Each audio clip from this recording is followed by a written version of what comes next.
Hello friends, आपके अपनी इस YouTube channel counselling and motivation hub में आप सभी व्यूअर्स का हार्दिक स्वागत है।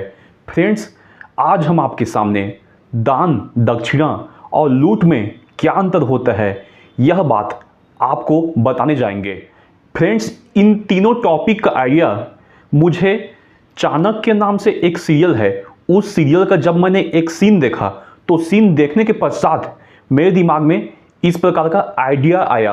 उस सीरियल में ऐसा होता है कि दान और दक्षिणा में क्या अंतर होता है, गुरु चाणक्य द्वारा चंद्रगुप्त मौर्य को समझाया जा रहा होता है। उस सीन में चाणक्य चंद्रगुप्त मौर्य से पूछते हैं कि सम्राट, क्या तुम्हारी सेना ने मगध में विजय के पहले नंदीग्राम में ग्रामवासियों से कुछ अन्न लिया था? तो फिर वहाँ पर जो सम्राट चंद्रगुप्त मौर्य है वे जवाब देते हैं, जी आचार्य, अन्न लिया गया था। तो नंदीग्राम में क्या उस अन्न का मूल्य चुकाया गया था? यह जो चाणक्य है वो चंद्रगुप्त मौर्य से पूछते हैं। तो वहाँ पर कहा जाता है, नहीं आचार्य। तो फिर वहाँ पर लेक्चर चालू होता है चाणक्य का, और वो महान लेक्चर चालू होता है, तुमने वह अन्न दान के रूप में लिया था कि दक्षिणा के रूप में लिया था? तो वहाँ पर समझ में आया नहीं महाराज को कि ये जो गुरुजी हैं क्या बात कर रहे हैं। तो वहाँ पर चाणक्य द्वारा चंद्रगुप्त मौर्य को समझाया गया कि दान वह मूल्य होता है जो कि सामाजिक कर्तव्य के बदले दिया जाता है, और दक्षिणा वह मूल्य होता है जो कि किसी सेवा के बदले दिया जाता है। और वहाँ पर जो चंद्रगुप्त मौर्य थे वो तो इन सब के पश्चात एक और अन्य कैटेगरी में आते थे। वो एक और अन्य कैटेगरी क्या होता है? लूट का कैटेगरी। किसी से भी कोई सामान लूट लेना, झपट लेना, लूट लेना। फ्रेंड्स, अभी आपको पता चला कि दान दक्षिणा के अलावा लूट भी एक चीज होता है। अगर आपको कोई सेवा दिया नहीं जा रहा है और आपसे कोई पैसा छीन ले तो उसे लूट कहा जाता है।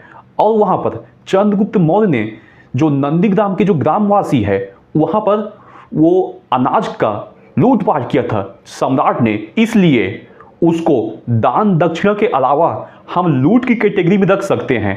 फिर वहां पर समझाया जाता है कि दान क्यों जरूरी होता है, दक्षिणा क्यों जरूरी होता है, लेकिन लूट कभी क्यों नहीं करनी चाहिए। लेकिन फ्रेंड्स, वर्तमान में हम क्या देखते हैं कि हमारे जो दैनिक जीवन है वहां पर कई अन्य क्षेत्रों में बहुत अलग अलग सेक्टर्स में लूट जारी है। यह लूट अभी किस प्रकार के अलग सेक्टर में जारी है वो मैं आपको आगे बताऊंगा। पहले मैं आपको दान और दक्षिणा में बता देता हूं। फ्रेंड्स, दान वह मूल्य होता है जो कि सामाजिक कर्तव्य के बदले दिया जाता है। सामाजिक कर्तव्य से आशा यह है कि कोई गरीब है, भूखा मर रहा है, तो आपको उसको भूखे मरने देना नहीं है। आपको उसको कुछ न कुछ खाना दान करना है, कुछ न कुछ उसको कपड़े दान करने हैं, कुछ न कुछ हल्का फुल्का पैसा दान करना है। यह सामाजिक कर्तव्य है कि आपको गरीबों की सेवा करनी चाहिए। अनाथ आश्रम भी आपको जाकर जो बच्चे हैं, बच्चों को भी कुछ न कुछ दान करनी चाहिए। यह आपका सामाजिक कर्तव्य है। आप समाज में रहते हुए कुछ कमा रहे हैं तो आपको कमाई का एक हिस्सा जहां भी आप दान करना चाहे वो दान कर सकते हैं। आप गरीब बस्तियों में जाके दान कर सकते हो, आप भिखारियों को जाके दान कर सकते हो, या फिर एनजीओ को डायरेक्ट दान कर सकते हो, वो आपकी मर्जी है फ्रेंड्स। इसलिए समाज में दान जरूरी है, यह एक सामाजिक कर्तव्य है। अब फ्रेंड्स, दक्षिणा के बारे में मैं आपको बताना चाहूँ। दक्षिणा वह धन है जो कि किसी सेवा के बदले दी जाती है। सेवा किसी प्रकार की भी हो सकती है। फ्रेंड्स, आप दान दक्षिणा का संबंध केवल साधु सन्यासी और पुजारी से लेते होंगे, लेकिन दक्षिणा का संबंध इससे कहीं और अधिक है। दक्षिणा का अर्थ होता है सेवा के बदले दिया गया धन। अगर आप अपने केबल टीवी ऑपरेटर से केबल टीवी की सेवा लेते हैं तो यह भी एक दक्षिणा है। मैं अभी जिस मोबाइल में यह वीडियो शूट कर रहा हूँ और जिस कंपनी का इंटरनेट यहाँ पर चल रहा है और उस इंटरनेट की कंपनी को मैं उसके डाटा के बदले भुगतान कर रहा हूँ, तो यह भी एक दक्षिणा ही हो गया। तो दक्षिणा आप समझ सकते हैं फ्रेंड्स। मैं अभी जियो के सिम से मैं ये चला रहा हूँ नेट, तो यहाँ पर आप अंबानी के संबंध में यह नहीं सोचते होंगे कि जियो के मालिक अंबानी हैं तो अंबानी को हम कुछ दक्षिणा देते हैं। आप दक्षिणा का संबंध केवल पंडितों से जोड़ते हो, लेकिन फ्रेंड्स, दक्षिणा बहुत लंबा शब्द है। जब जब आप जियो को रिचार्ज करवाते हो तब आप समझ जाइए कि आप अंबानी को भी दक्षिणा दे रहे हो। तो उस आधार पे आप क्या कह सकते हो कि अंबानी भी एक अमीर इंसान ना होकर एक गरीब इंसान है, जो कि आप जैसे आम जनता के दक्षिणा के ऊपर निर्भर है। तो फ्रेंड्स समझ गए ना आप कि दान और दक्षिणा में अंतर। फ्रेंड्स, दान वह मूल्य है जो कि सामाजिक कर्तव्य के बदले दिया जाएगा, दक्षिणा वह मूल्य है जो कि किसी सेवा के बदले दिया जाएगा, और लूट वह मूल्य है जहां पर आपको कुछ भी ना मिले और आपको पैसे देना पड़ जाए, तो वह लूट होता है। फ्रेंड्स, अब आगे के एग्जाम्पल में दान, दक्षिणा और लूट की इस घटना को हम पुजारी और पंडितों और बाबाओं से भी जोड़कर कुछ एग्जाम्पल में देखना चालू करते हैं। चलिए अब आपको बताते हैं। मान लीजिए कोई साधु सन्यासी बाबा है, बनारस के घाट पे बैठा हुआ है। अब बनारस के घाट पे बैठे हुए आपसे वो पैसा की मांग नहीं करता है, आप आगे से उस बाबा को दया करके 1 रुपये 2 रुपये दे दिए, तो यह दान कहलाया, क्योंकि वो बाबा गरीब है और आप अपने सामाजिक कर्तव्य का निर्वहन कर रहे हैं उसको 1 रुपये 2 रुपये दान करके। लेकिन फ्रेंड्स, ऐसे भी बाबा होते हैं जो कि आपको कुछ सेवा प्रदान करते हैं। क्या सेवा प्रदान करते हैं? वही बाबा कल को आपको महाभारत सुनाना कर दे, आपको रामायण सुनाना चालू कर दे, आपको पुराणों की व्याख्या करना चालू कर दे, और तो और इस सब के पश्चात वह बाबा आपके घर आकर भागवत करना चालू कर दे, और भागवत करने के पश्चात आप उस बाबा को कुछ पैसा चढ़ाव में चढ़ाते हैं, तो यह दान न कहलाकर दक्षिणा कहलाएगा, क्योंकि वह आपको गीता का सार सुना रहा है, भागवत सुना रहा है, रामायण सुना रहा है, महाभारत सुना रहा है। उसके पश्चात जो वो सेवा दिया है, तो ज्ञान के रूप में आपको सेवा दिया है, उसके बदले आप उसको पैसे दे रहे हैं, तो यह दक्षिणा है, ना कि दान है। फ्रेंड्स, अब मैं कुछ अन्य प्रकार के बाबाओं के बारे में भी बात करूंगा जो कि दान दक्षिणा से आगे लूट के कैटेगरी में भी पहुंचते हैं। फ्रेंड्स, अब मैं बताना चालू करता हूं कुछ स्पेशल बाबाओं के बारे में। कुछ स्पेशल बाबा ऐसे होते हैं जो कि आपके सामने आकर ये दावा करते हैं कि मैं आपकी बीमारी ठीक कर दूंगा, मैं आपको पारिवारिक समस्या से मुक्ति दिलाऊंगा, मैं आपको भूत प्रेत की बाधाओं से मुक्ति दिलाऊंगा, मैं आपको किसी भी प्रकार की समस्या के संबंध में सलाह दूंगा। फ्रेंड्स, तो मतलब कि आप यहाँ समझ रहे हैं ना, यहाँ पे धार्मिक कार्य नहीं हो रहा है कि आप किसी धार्मिक कथा के बदले उसको दक्षिणा दे। यहाँ पर आपकी पर्सनल समस्याओं का समाधान का दावा उस बाबा के द्वारा किया जा रहा है। फ्रेंड्स, अगर आपकी पर्सनल समस्याओं का समाधान उस बाबा के द्वारा किया जाता है, तो यहाँ पर उस बाबा के द्वारा आपका समस्या का समाधान करना बहुत ज़्यादा जरूरी होता है। और मान लीजिए कि वह बाबा के पास आप गए और आपने कोई भी पारिवारिक समस्या लेके गए और आपका वह पारिवारिक समस्या, वह बीमारी सॉल्व नहीं हुआ, तो फ्रेंड्स आप यह कह सकते हैं कि वह बाबा आपको लूट चुका है। फ्रेंड्स, अभी हाथरस का जो घटना हुआ था उसके संबंध में आप खुद देख लीजिए ना, क्या हुआ था हाथरस के घटना में। फ्रेंड्स, वहां पर पैसों का लूट हो भी जाता, किसी की समस्या का समाधान नहीं हो पाता, तो भी कोई बहुत बड़ी बात नहीं थी। किसी का 500 रुपया, 1000 रुपया लूट लिया, बाबा लूट के चले भी गया, तो क्या फर्क पड़ता है। लेकिन फ्रेंड्स, हाथरस के घटना में तो हुआ यह था कि लोगों से उनकी जिंदगी तो लूट ली गई। बाबा यहाँ पर लोगों को हाथरस में पारिवारिक समस्या का समाधान, स्वास्थ्य संबंधी समस्या का समाधान करने के लिए आया था, और इस समाधान के बदले बाबा कुछ पैसा भी लेता था। और बहुत लोग का ऐसा होता था कि समाधान हो जाता था, लेकिन मान लो कि जो हाथरस में जो बाबा था, 1000 लोग उसके पास आए, 1000 लोग में से 900 लोगों की समस्या का समाधान हो गया, चाहे पारिवारिक समस्या हो, चाहे कोई भी प्रकार की समस्या हो, चाहे व्यापारिक समस्या हो, व्यापार में घाटे की बात हो, चाहे परिवार में लड़ाई झगड़े की बात हो, चाहे कोर्ट कचहरी की बात हो। मान लो 900 लोगों का समस्या समाधान हो गया और उसमें से 100 लोगों का समस्या समाधान नहीं भी हो पाया, या फिर ऐसा हुआ कि उसमें से 100 लोग बाबा के द्वारा दिए गए समाधान से संतुष्ट नहीं हुए, तो हम यह भी कर सकते हैं कि बाबा ने उन 100 लोगों को लूट लिया। लेकिन लूट के पश्चात एक और बड़ा कांड तो वहां पर यह हुआ कि लोगों की जिंदगी भी लूटी गई बाबा के इस शिविर में। किस प्रकार से लोगों की जिंदगी लूटी गई? फ्रेंड्स, आपने देखा था ना कैसे भगदड़ मचा था। भगदड़ में क्या हुआ था कि लोग अपनी समस्या का समाधान लेके आए थे। कोई महिला को कोई परिवार में कोई समस्या रहा होगा, किसी आदमी का किसी व्यापार में घाटा रहा होगा, किसी का बेटा उसके बाप का कहना नहीं मानता होगा, ऐसे कई प्रकार की समस्या लेके कोई आए होंगे। अब फ्रेंड्स वो तो यह सोच के आए थे ना कि हम बाबा के दरबार में आएंगे तो समस्या का समाधान लेके जाएंगे। लेकिन फ्रेंड्स अगर उनको पता होता कि इस दरबार में आने के पश्चात एक और बड़ी समस्या उनके परिवार में आने वाली है, मौत की समस्या, उनको पता होता कि मौत हमारा इंतजार कर रही है, तो क्या बाबा के दरबार में जाते? तो यहाँ पर लूट तो 100% हुई है फ्रेंड्स। लोगों के पैसा की लूट नहीं हुई है, पैसा की लूट फिर भी छोटी बात होती है, लोगों की जिंदगी की लूट हुई है फ्रेंड्स। यह बहुत बड़ी क्षति है। अतः आप किसी भी ऐसे बाबा के पास ना जाएं जो कि आपको लूट रहा है।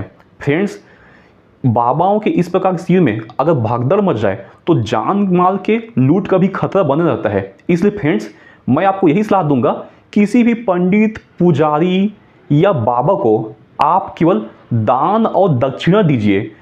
आप कभी इस कैटेगरी में मत पहुंचिए कि बाबा आपसे लूट करना चालू कर दे। फ्रेंड्स लूट की इस कैटेगरी के बारे में हम कुछ और आगे बात करते हैं।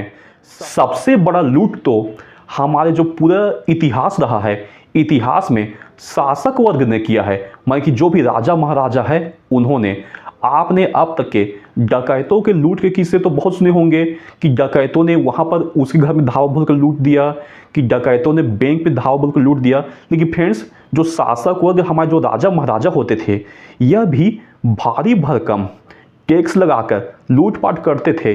पुराने ज़माने की बात है फ्रेंड्स, बाबर अकबर के ज़माने की बात बोलिए या फिर हिंदू राजाओं के ज़माने की बात बोलिए, सभी राजाओं का जीवन वैभव एवं विलासिता से पूर्ण रहा था। तो इस प्रकार के वैभव एवं विलासिता से पूर्ण जीवन लोग कैसे व्यतीत करते थे? आपकी गाढ़ी कमाई जो कि आप अपने जिंदगी में अपनी खुशियों को मार मार कर इकट्ठा करते थे, उस खुशियों को मार कर इकट्ठा करने के पश्चात जो आपका पैसा बचा होता था वही राजा महाराजा लूट कर ले जाते थे। मान लो कहीं पर आपका 10 एकड़ जमीन है तो राजा महाराजा बोलते थे आज से 10 एकड़ जमीन हमारा है, हम यहाँ पे आलीशान महल बनाएंगे। इस प्रकार से राजा महाराजा द्वारा उस समय लूट होती थी। फ्रेंड्स जिस प्रकार से शासक वर्ग की लूट पुराने जमाने में होती थी और यही लूट चंद्रगुप्त मौर्य के द्वारा करने की पश्चात की गई थी, वहीं पर चाणक्य ने जब उनको टोका था कि लूट कभी नहीं करना है, तो फ्रेंड्स चंद्रगुप्त मौर्य को टोकने वाला तो एक इंसान मौजूद था कि लूट कहीं नहीं करना है। लेकिन वर्तमान के हमारे जो शासक वर्ग है, हमारे जो नेतागण हैं, उनको रोकने वाला कोई भी चाणक्य वर्तमान में हमारे पास अवेलेबल ही नहीं है।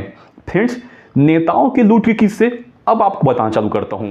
फ्रेंड्स आप सब सोचते होंगे कि नेता जनता की सेवा के लिए होता है, जनता के जो भी मुद्दे हैं उन मुद्दों को उठाकर नेता उन समस्याओं को समाधान करेगा और समाधान करने के बदले नेताओं को एक सैलरी भी दी जाती है। आपके जो भी विधायक है, जो भी सांसद है, उनकी एक फिक्स सैलरी होती है। आपके मुख्यमंत्री, आपके प्रधानमंत्री, आपके राष्ट्रपति है, उनकी भी एक फिक्स सैलरी होती है। फ्रेंड्स लेकिन सैलरी तो उनकी छोटी सी बात होती है। उनकी जो सैलरी है, उनकी वेतन के अलावा उनकी बहुत सारी सुख सुविधाओं का खर्चा होता है जो कि आपके द्वारा ही दिया जाता है। फ्रेंड्स आप इस प्रकार के खर्चे अपने नेताओं के लिए करते हैं, बदले में नेता आपके संग क्या करते हैं? आपके ऊपर तरह तरह के टैक्स लगा कर लूट करते हैं। जीएसटी भी इसी प्रकार का एक लूट का ही परिणाम मैं कह सकता हूं, क्योंकि जिस समय जीएसटी लागू हुआ था उस समय एक खास पार्टी के द्वारा दूसरे खास पार्टी को यह गब्बर सिंह टैक्स बोलकर टारगेट किया जा रहा था। फ्रेंड्स आप देखते होंगे नेता किसी घोटाले में कभी 10 करोड़, कभी 100 करोड़, कभी 1000 करोड़ खा जाते हैं, तो यह इस प्रकार का पैसा खाना भी लूट का एक ही परिणाम है। फ्रेंड्स अब आप सोचते होंगे 100 करोड़ मेरे जेब से तो कोई निकाल नहीं है, अब वो कहीं से पैसा खा भी लिया तो मेरे जेब से कौन पैसा लूट लिया? क्या नेता मेरे जेब से पैसा लूटने आया है? जी हाँ फ्रेंड्स, वो आपके जेब से ही पैसा लूटने आए हैं। फ्रेंड्स आपने कभी ना कभी 50 रुपये, 100 रुपये, 500 रुपये टैक्स तो दिया है ना किसी न किसी चीज़ के ऊपर। वो 50 रुपये, 500 रुपये इकट्ठा होकर 500 करोड़ बना था, और वही 500 करोड़ का घोटाला जब उस नेता ने किया तो आपके जेब से सरासर वो लूट किया गया था। फ्रेंड्स चाणक्य सीरियल में बताया गया है कि एक राजनेता को कैसे होना चाहिए। एक राजनेता या एक राजा महाराजा को कभी भी सुखी नहीं होना चाहिए। भले ही राजनेता के पास साम्राज्य आ गया, महाराजा के पास साम्राज्य आ गया, तो साम्राज्य सेवा के लिए होना चाहिए। फ्रेंड्स चाणक्य के द्वारा उस सीरियल में सिखाया गया था कि जब तक तुम्हारी जनता भूखी है तब तक तुम खुशी कैसे प्राप्त कर सकते हो? जब तक तुम्हारी जनता भूखी है तब तक तुम भरपेट अन्न कैसे खा सकते हो? फ्रेंड्स, आपको लगता है कि वर्तमान ज़माने में हमारे पास ऐसे नेता अवेलेबल है कि जनता के भूख की वो कल्पना करे, जनता की भूख की वो चिंता करे? नहीं फ्रेंड्स, नेताओं को ये चिंता रहता है कि मैं कैसे अपना बैंक बैलेंस बढ़ाऊं, कैसे अपनी प्रॉपर्टी बढ़ाऊं, कैसे नए नए जगहों पर जाके ज़मीन खरीदूं। नेताओं को इस बात की चिंता रहती है। लेकिन जो चाणक्य थे, उन्होंने चंद्रगुप्त मौर्य को आदेश दिया था कि तुम सम्राट बन चुके हो, अब तुम्हारा कर्तव्य है कि जनता की भूख दूर करो। तुम भरपेट खाओ, लेकिन तब खाओ जब जनता को खुशी मिले, जब जनता भूखी न रहे। फ्रेंड्स, इस प्रकार के जो राजनेता है उसके संबंध में मेरे को वर्तमान के युग में केवल एक ही एग्जाम्पल मिलता है। वो एग्जाम्पल कौन है? लाल बहादुर शास्त्री। जो लाल बहादुर शास्त्री थे वो बड़े ही सेवा भाव वाले एक राजनेता थे, और इस प्रकार के जो बहुत अच्छे सेवा भाव वाले जो राजनेता होते हैं वो वर्तमान में आप कन्फर्म जान लीजिए मिल ही नहीं सकते हैं। लाल बहादुर शास्त्री में सेवा भाव इतना कूट कूट के भरा हुआ था कि जिस समय वो प्रधानमंत्री बने थे तो उस समय भारत में अकाल की परिस्थिति थी। तो भारत में जब अकाल की परिस्थिति थी तो ऑस्ट्रेलिया से और अमेरिका से लाल गेहूं मंगाना पड़ता था। इस लाल गेहूं के चलते गेहूं का मूल्य बहुत बढ़ गया था। तो वहां पर लाल बहादुर शास्त्री ने निर्णय लिया कि जब तक जनता भूखी है मैं कैसे भरपेट खाना खा सकता हूं। आप तक जैसे कि मैं 4 रोटी अभी तक डेली का खाता था, तो आज से मैं क्या करूंगा, डेली का ओनली 2 रोटी खाऊंगा। फ्रेंड्स, जनता की चिंता करने वाला इस प्रकार का सेवा भाव राजनेता कहीं आपको मिले तो आप उसे अवश्य चुनाव में जितवाइए, क्योंकि जब जनता भूखी है तो आधे पेट में अपना गुजारा करने वाला राजनेता वर्तमान के युग में तो नहीं मिल सकता। और लाल बहादुर शास्त्री उस जमाने में मौजूद थे, ये एक बहुत बड़ी बात है। और इतने अच्छे राजनेता को कोई ना कोई मरवा ही देता है। सेम इसी प्रकार से लाल बहादुर शास्त्री को भी किसी ने मरवा दिया। लोगों का तो यही शक है, क्योंकि वो रूस में जाके मरे थे और रूस में बहुत लोग का कहना था कि उनका चेहरा पूरा काला नीला पड़ गया था। और काला नीला तो तब पड़ता है ना जबकि किसी को कोई जहर दिया जाए, कोई नशीला पदार्थ दिया जाए। फ्रेंड्स, जनता की चिंता करने वाले इसी प्रकार के राजनेताओं में मेरे को अभी एक और उदाहरण जो वर्तमान में आंध्र प्रदेश के मुख्यमंत्री है जगन मोहन रेड्डी, उनके पिताजी राजशेखर रेड्डी के रूप में आ रहा है। मेरे को अच्छे से याद है 2009 में या 2008 में जब उनका हेलीकॉप्टर दुर्घटनाग्रस्त हुआ था और राजशेखर रेड्डी की मृत्यु हो गई थी, उस समय ऐसा माहौल था कि उनकी मृत्यु का खबर सुनते साथ ही तत्काल में 6 लोगों को हार्ट अटैक आ गया था। और उसके पश्चात भी हार्ट अटैक में भी काम नहीं रुका था। बहुत सारे लोगों तो ऐसे भी थे कि उनकी मृत्यु का खबर सुनते साथ आत्महत्या कर लिए थे। फ्रेंड्स, नेताओं को वर्तमान में भर भर के गाली दिया जाता है। आप सोच सकते हैं कोई ऐसा राजनेता भी हो सकता है जिसकी मृत्यु के पश्चात लोग सदमे में हार्ट अटैक हो जाए, या फिर जिसके मरने के पश्चात लोग आत्महत्या कर लें। फ्रेंड्स, इस प्रकार के राजनेता वर्तमान में मिलना असंभव हो चुका है। लेकिन फ्रेंड्स, आप केवल एक ही चीज़ याद रखिए, दान दक्षिणा और लूट में क्या अंतर होता है। और अलग अलग फील्ड में, अलग अलग कैटेगरी में मैं आपको वर्तमान में उदाहरण समझा रहा हूँ। और आप मेरे जो व्यूअर्स हैं उनसे मैं यह चाहता हूँ कि आप भी इस वीडियो में कमेंट कीजिए कि आपको कौन से राजनेता ईमानदार लगता है, कौन सा राजनेता लूट करता है ऐसा लगता है, कौन सा पंडित पुजारी दान दक्षिणा के योग्य है ऐसा लगता है। फ्रेंड्स, आप ये सब नोट कीजिए और नोट करने के पश्चात कमेंट्स में ज़रूर बताइएगा कि कौन सा पंडित पुजारी, कौन सा राजनेता दान दक्षिणा और लूट के कैटेगरी में आता है। फ्रेंड्स, अगर आपको हमारे द्वारा आज का दिया हुआ यह वीडियो पसंद आया तो आप हमारे इस YouTube चैनल को लाइक करें, शेयर करें एंड सब्सक्राइब करें। धन्यवाद दोस्तों।